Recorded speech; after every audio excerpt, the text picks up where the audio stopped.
नमस्कार, news capital express में आपका स्वागत है। बुलेटिन की शुरुआत करते हैं खास खबरों के साथ। बर्थडे का केक काटने गए बदमाशों ने राहगीरों को धमकाया। भोपाल में बुधवार की रात स्मार्ट रोड भदभदा चौराहे के पास कुछ युवक एक बदमाश के जन्मदिन का केक काटने के लिए एकत्र हुए, परंतु उनमें आपस में ही विवाद हो गया। उसके बाद उन्होंने वहां जमकर उत्पात किया और धारदार हथियार निकाल कर वहां से निकल रहे राहगीरों का डराया धमकाया। कुछ गाड़ियों के कांच फोड़ दिए गए। वहीं दुकानदारों के साथ भी अड़ीबाजी की सूचना पर अब पुलिस पहुंची तो बदमाश वहां से भाग खड़े हुए, परंतु पुलिस ने 19 लोगों को इस अपराध में चिन्हित किया।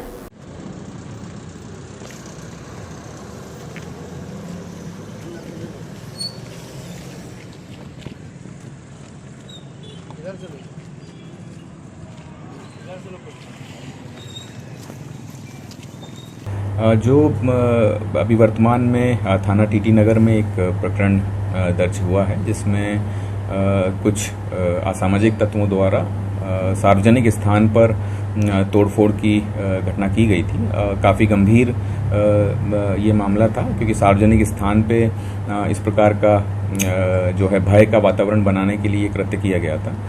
पुलिस द्वारा सभी आरोपियों को इसमें चिन्हित कर लिया गया है और लगभग 19 अपराधियों के विरुद्ध प्रकरण भी दर्ज हुआ है और 8 के लगभग आरोपी पुलिस ने इसमें कस्टडी में लिए हैं। इनके विरुद्ध प्रतिबंधात्मक कार्रवाई भी पुलिस कर रही है और जिनका आपराधिक रिकॉर्ड है उसके अनुसार कार्रवाई की जा रही है। पूरी कार्रवाई में ये ध्यान रखा गया है कि जो गैंग के रूप में सार्वजनिक स्थान पे अपराध घटित करते हैं उनको चिन्हित किया जाए सभी थाना क्षेत्रों में, कि सार्वजनिक स्थान पे इस प्रकार की घटना ना घटे, जिससे जो भय का वातावरण बनता है वो ना बन पाए। और जिनका आपराधिक रिकॉर्ड है उनको भी पुलिस ने पूर्व में प्रतिबंधात्मक कार्रवाई की गई है, उनको चिन्हित किया गया है। और जो लोग गैंग में शामिल होते हैं, भले उनका पुराना रिकॉर्ड नहीं है, उनको भी समझाइश दी जाएगी। अगर नाबालिग हैं उनके परिजनों से, उनके पेरेंट्स से बात की जाएगी और जो लोग लगातार शामिल हो रहे हैं ऐसे अपराधों में, फिर उनके विरुद्ध प्रतिबंधात्मक कार्रवाई की जाएगी।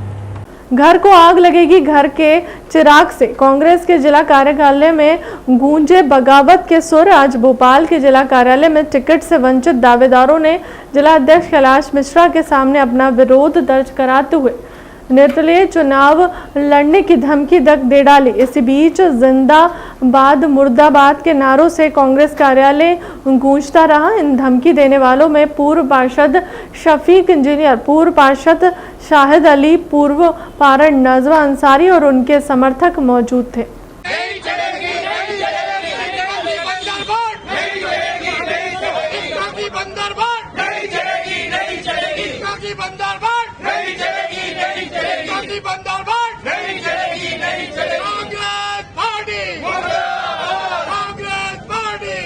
देखिए, कांग्रेस मुर्दाबाद के नारे लगाने का कारण आज हमारे लिए ये हुआ कि अब अति हो गई है और जो नगरीय निकाय में जो चुनाव में टिकट बांटे गए, खासतौर से भोपाल उत्तर विधानसभा क्षेत्र के अंदर, वो इतने विसंगतिपूर्ण है कि उन कार्यकर्ताओं को जो 40 साल से लगे हुए 2-2, 3-3 बार के पार्षद जीते हुए हैं, उन लोगों को नजरअंदाज करके उन लोगों को टिकट दिया गया है कि जो कि सिर्फ जी हुजूरी, गुलामी और चापलूसी करते हैं, जिनका जमीनी आधार नहीं है, जिनको मोहल्ले के लोग पहचानते नहीं है, उनको टिकट देने का क्या कारण है, क्या वजह है, ये हमारी समझ में नहीं आती। जो लोग जिम्मेदार थे टिकट देने के, उन्होंने किस आधार पर टिकट दिए हमारे समझ में नहीं आया। और उस बातों के लिए जब हमने उनसे बात करी तो उन्होंने कहा कि हमने तो टिकट बांट दिए, अब आप लोग जैसा चाहो वैसा करो। ऐसा नहीं लग रहा कि आप लोग 2-3 बार के पार्षद हैं, तो आप लोग को टिकट इसलिए काट दी गई कि आने वाले विधानसभा में विधायक के लिए टिकट। देखिए, संभावना तो सभी होती है, क्योंकि अभी हम आपको बता दें कि ये जो आपने बात कही है, एक कारण ये भी हो सकता है, लेकिन आप आज इस बार भी जो टिकट दिए उसमें 2-3 लोग ऐसे हैं जो कि ऑलरेडी 3-3 बार के पार्षद हैं। अगर ये उन्होंने मापदंड बनाया होता तो उनको टिकट क्यों दिए गए? मेरा कहना ये है कि जो इन्होंने टिकट की बंदरबाट करी है, जो टिकट बांटे हैं, वो अविवेकपूर्ण तरीके से बांटे हैं, बिना कोई आधार के बांटे हैं, बिना उनका बैकग्राउंड देखे बांटे। उनका बैकग्राउंड भी अच्छा नहीं है, असामाजिक गतिविधियों में लिप्त रहते हैं और अशिक्षित हैं और उन्हें कुछ भी नहीं करा है। बीजेपी ने असामाजिक तत्वों के लिए टिकट दिए हैं, उन पर आप क्या कहेंगे? हम इसी का विरोध करने आए। हम उनका लिखित में शिकायत कर रहे हैं कि हमारे पास इस्तीफा है, इसमें 17 लोगों के अभी दस्तखत है। हमने उसमें ये सब लिखा है कि आपने जिनको टिकट दिया है उनमें असामाजिक तत्व है। जब कई नीति बनी थी कि असामाजिक तत्वों को टिकट नहीं दिया जाएगा। कांग्रेस की बात कर रहे हैं, ये आप कांग्रेस की बात कर रहे हैं। बीजेपी ने भी सटोरिये टाइप के लोगों को टिकट दिए, उन पर आप क्या कहेंगे? देखिए, बीजेपी का जहाँ तक सवाल है वो तो बड़े वादे दावे करते हैं कि अनुशासित पार्टी है, जो चरित्र वाली पार्टी है और अच्छे चाल चलन के लोग आगे, लेकिन जब टिकट की बारी आती है तो वो भी उसी जगह जाके खड़ी रहती है जहाँ आज कांग्रेस खड़ी है। उनके यहाँ भी ऐसे ही लोगों को टिकट दिया गया। आपके कहने के मुताबिक कांग्रेस के टिकट बिके हैं क्यों?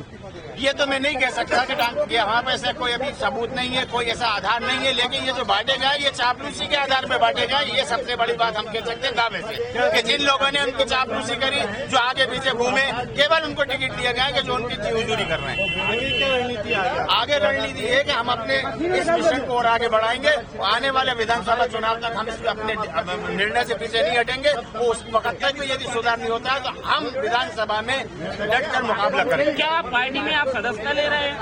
नहीं, अभी हम लोगों ने ऐसा कर दिया। हम लोग स्वतंत्र है, स्वतंत्र रहेंगे। हमने पर्चा भरा है और पर्चा ये बात है, हमने कांग्रेस पार्टी से पर्चा भरा है और जब उसमें हमें सिंबल नहीं मिलेगा तो हमें निर्दलीय कर दिया जाएगा।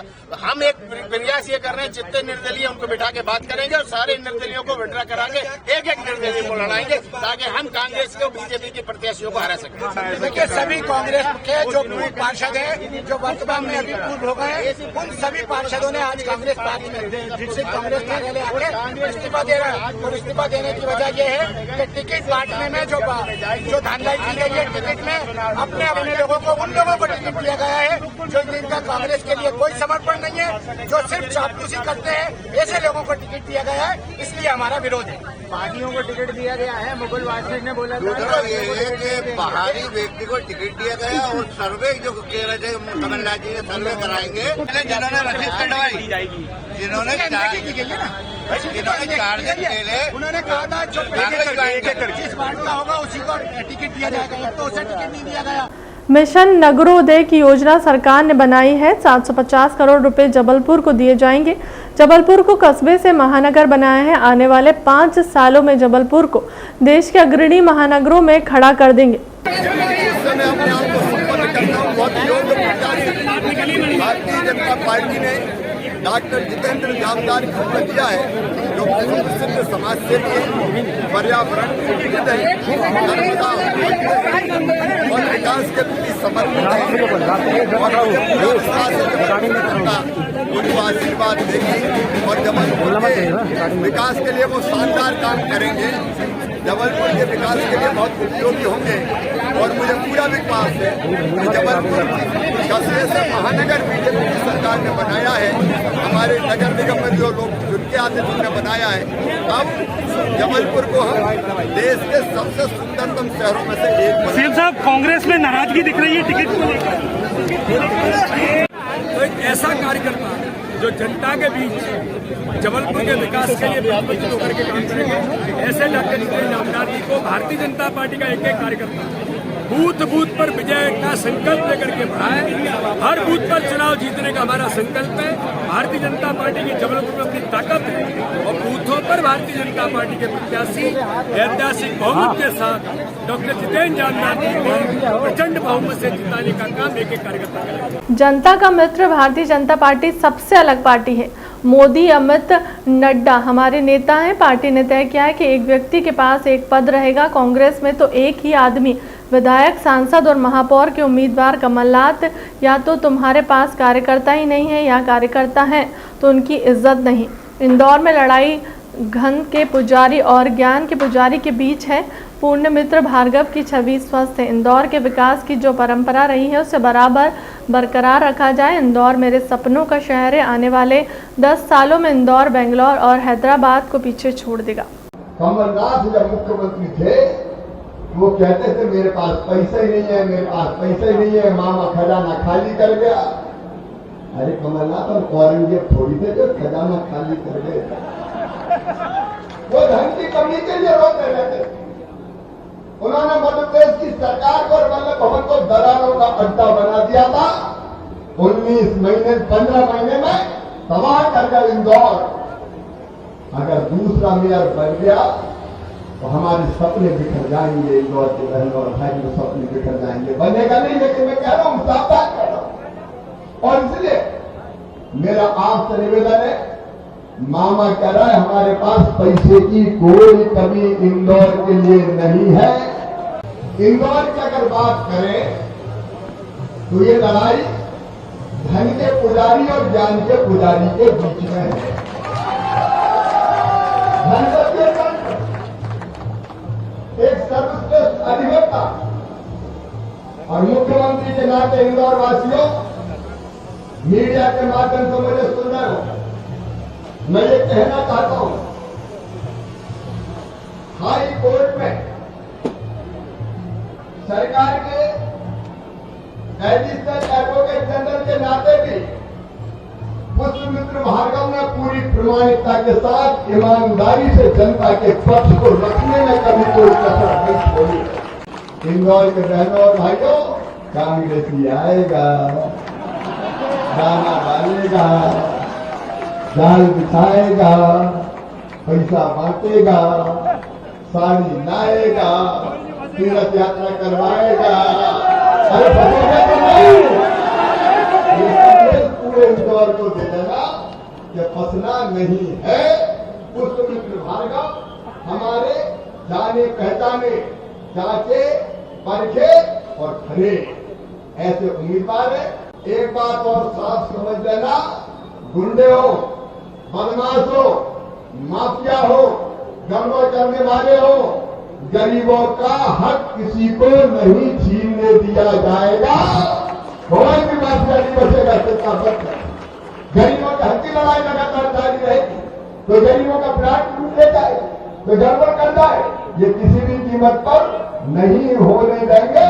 कोई गड़बड़ करेगा तो बुलडोजर चलेगा। जिनके हाथ खून से सने हैं उनको कौन धमकी देगा? मिर्ची बाबा ने भोपाल सांसद प्रज्ञा ठाकुर को मिली धमकी पर बोले मिर्ची बाबा।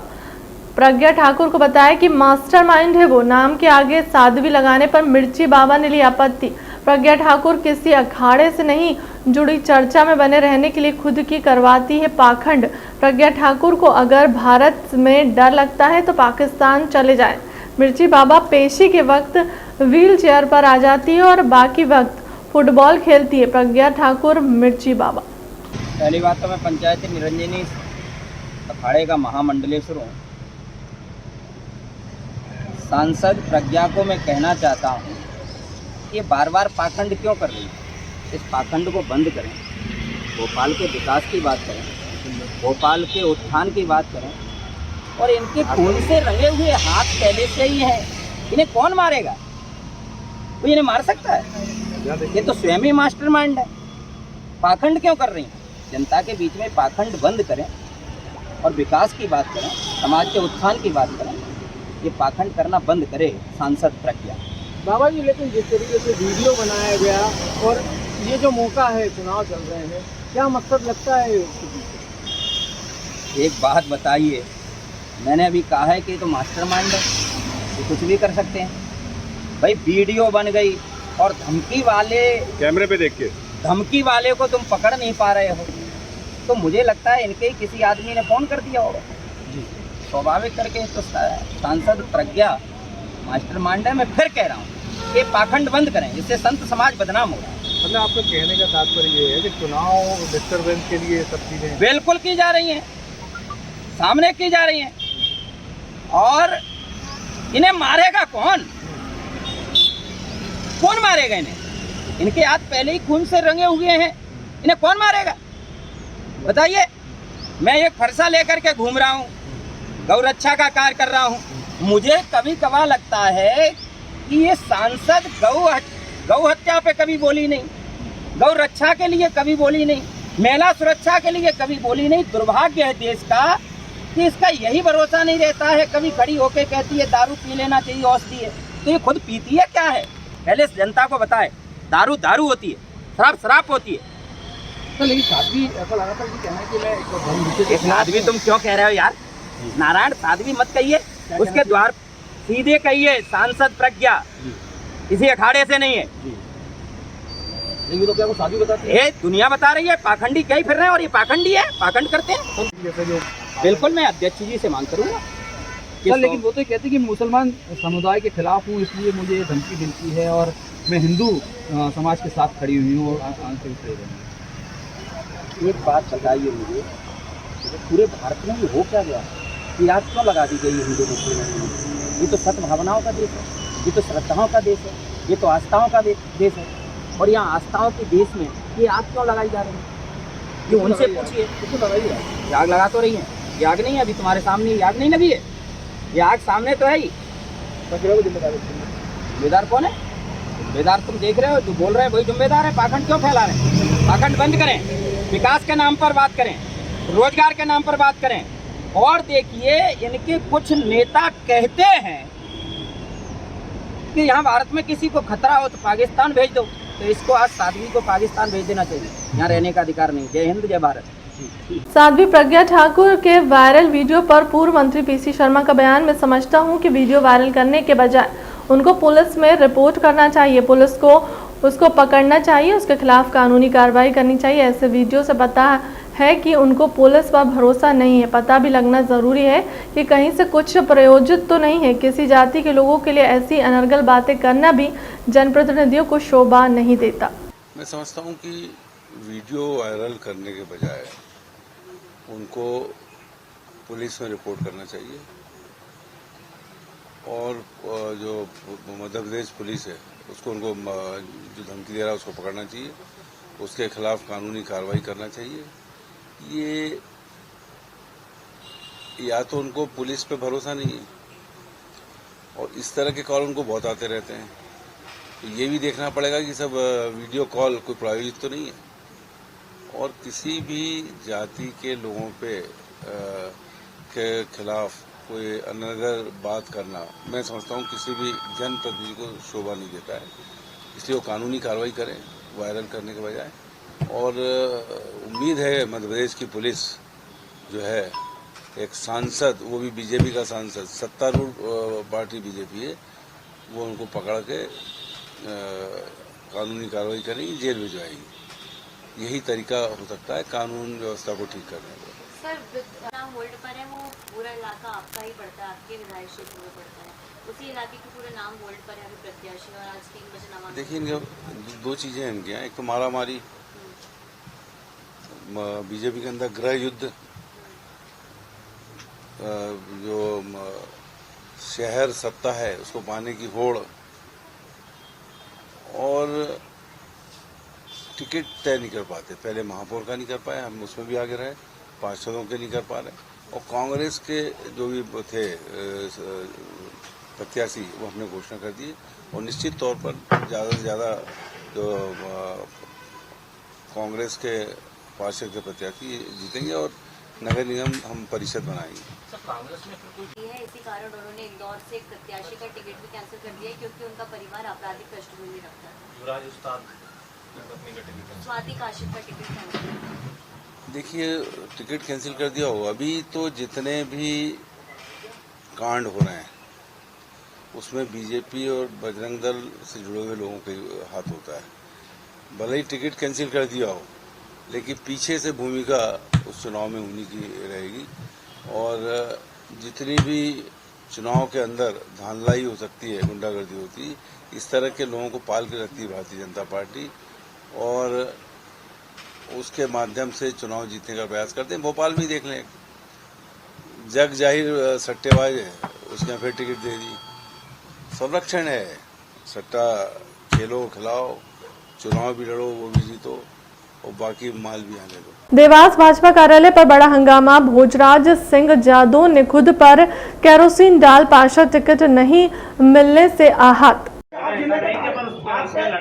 आप जिले के पदाधिकारी हो, आपने क्यों नहीं बोला कि मैं भी इस पार्टी का, मैं इस वार्ड का आपने कैसे सहयोग कर लिया? ये आप भी महामंत्री हैं।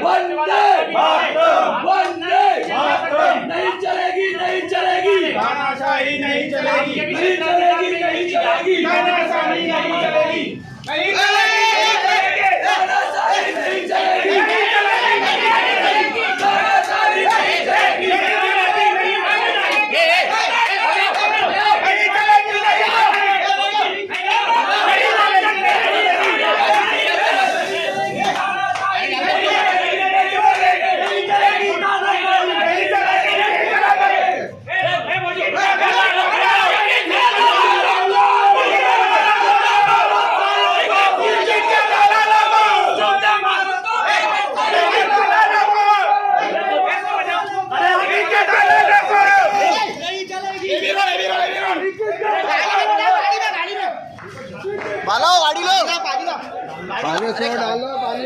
गुरुद्वारा प्रबंधक कमेटी नानकसर हमीदिया रोड के चुनाव 19 जून को होने जा रहे हैं, जिसके संबंध में आज एक प्रेस कॉन्फ्रेंस आयोजित की गई। वर्तमान में जो कमेटी है उसके खिलाफ एक नई पैनल चुनाव लड़ रही है और इसी को लेकर इसी पैनल के अध्यक्ष गुरमेट सिंह अमरीक सिंह ने पीसी कर बताया कि गुरुद्वारा में समाज हित के काम हो, पहाड़ी दवाई सबको मिला सके, यही हमारा उद्देश्य है। साथ ही इस नए पैनल ने आरोप लगाया कि पुरानी कमेटी जो अभी वर्तमान में है। मेरा नाम सरदार गुरमेट सिंह, गुरु रूप सत्संग के जीओ, वाहिगुरु जी का खालसा, वाहिगुरु जी की फतेह। जैसे कि आप जी को मालूम ही है, कल इतवार 19 तरीक को गुरुद्वारा नानकसर हमीदिया रोड के चुनाव होने जा रहे हैं। सरदार गुरमेट सिंह प्रधान पद पे खड़े हैं, 12 मेंबर भी उनके साथ पैनल खड़े हैं। सारी संगत को बेनती है सरदार गुरमेट सिंह और पैनल को जिताकर गुरु करदियाँ खुशियाँ प्राप्त करें। मैं आप सबसे बेनती करता हूँ, नीली पगड़ी और खंडे पर मोहर लगाकर पूरे पैनल को सहयोग करने की कृपालता करें। वाहिगुरु जी का खालसा, वाहिगुरु जी की फतेह। क्या उद्देश्य को लेकर चुनाव हो रहे हैं और क्या आपकी मांग में रहे? वो आपको बता दिया उन्होंने। भी हमारे इस पैनल में हैं, बीबी अमनदीप कौर सैनी पिपलानी से हैं, हमारे सरदार तीरथ सिंह जी सिकलीगर वीर, जो हमारा एक वर्ग है, जो वर्ग हमारे बंजारों सिखों का, हमारे सिकलीगर सिखों का जो हमारा एक वर्ग है, उनको आज तक के इतिहास में कभी भी पैनल में जगह नहीं दी गई पिछड़ा होने की वजह से। हमने अपने इस पैनल में सरदार तीरथ सिंह जी सिकलीगर वीर जी को जगह दी है और उनको आगे बढ़ाने का काम करा है और इससे हमारी पैनल की मंशा पहले ही जाहिर हो जाती है कि हमारे पिछड़े वर्ग, हर वर्ग को हम आगे लेके आएंगे। सरदार तीरथ सिंह जी सिकलीगर वीर मंशा है कि सिर्फ और सिर्फ धार्मिक प्रोग्रामों में भजन और कीर्तन न करा जाए।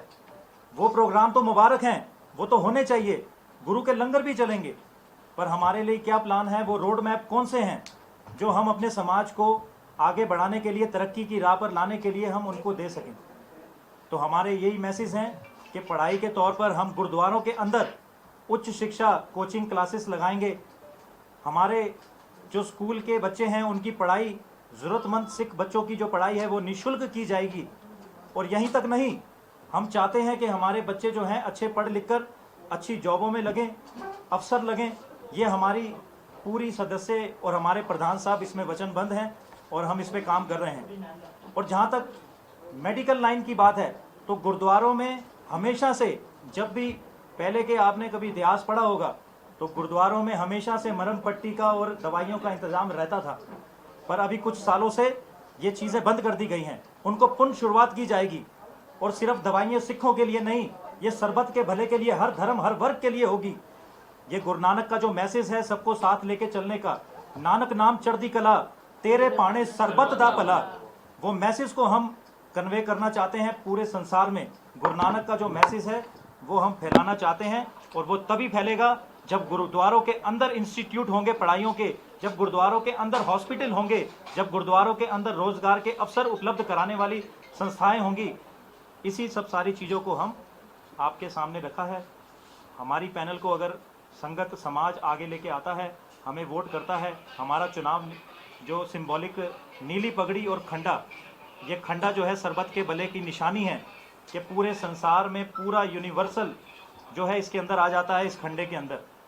तो हमारा ये मैसेज है कि हम अपने समाज में जिनकी भी वोटें हैं वो हमको वोट दें, नीली पगड़ी खंडे पर वोट कर कर समाज को आगे ले जाने के लिए, तरक्की की राह पर ले जाने के लिए दृढ़ निश्चय हमने कर लिया है। अब आपका हक बनता है, आपका फ़र्ज़ बनता है कि हमको वोट देकर जिताएं, सरदार गुरमेल सिंह जी को जिताएं, जिससे हम हमारे सोचे हुए कार्य को पूरा कर सकें।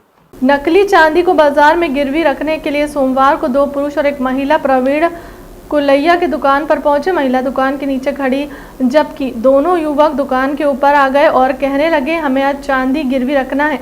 जब दुकानदार ने उनसे पूछा तुम्हें मेरी दुकान के बारे में किसने बताया, तो वह कहने लगा कि हम पूछते पूछते यहाँ आए हैं। दुकानदार ने उनसे सामान दिखाने को कहा तो उन्होंने लगभग 1 किलो वजन की चांदी जिसमें पायल और चूड़ा शामिल है दुकानदार सामने रख दिए। दुकानदार द्वारा पूरे सामान को चेक करने के लिए सोनी के पास पहुंचाया। जब सामान वापस आया तो सोनी द्वारा बताया गया कि पूरी चांदी नकली है। क्या नाम है आपका? अच्छा, ये बताइए जो आज आपकी दुकान पर एक मामला सामने आया है, क्या मामला है? गिरवी रखने के हिसाब से मेरी दुकान पर आए थे 3 लोग, जिसमें एक लेडीज थी, 2 जेंट्स थे। और वो मेरी लेडीज तो बाहर खड़ी रही और जेंट्स ऊपर दुकान पर आ गए और कहने जी गिरवी रखना है। नहीं, कितने भेजा? कुछ नहीं, वैसे पूछते आ गए। मैंने कहा जी तो वजन देखा उसका, 1 किलो की लगभग वजन था उसका, चांदी थी। तो उसको जांच करवाने के भेजा तो वो नकली पाई गई और मैं बोला कि जांच में कि नकली है। पर मैंने तो कहा कि किसकी है? रिश्तेदार की है, मेरे पापा की है। इस तरह से उसने अपना बताया। फिर फ़ोन लगाया उसने, मेरे पापा को फ़ोन लगा रहा है तो वो पापा का नहीं निकल के नावनी का निकला और मुंडरा का रहने वाला बता रहा था। और वो जो था ना नावनी का, वो साहू जात का था। मोबाइल पर नंबर आ रहा था। अच्छा, खुद के मोबाइल का।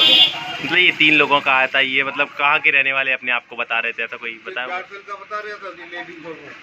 हाँ, और ये मुंडरा का जो उसने फ़ोन लगाया वो नावनी का लगाया। अच्छा, जो आपने जांच करवाई है जो कि जेवरात की, वो सही मतलब सही है? कोई मतलब ये आपका कहना ये है कि नकली आपकी दुकान पर जेवरात बेचने के लिए आया हुआ था?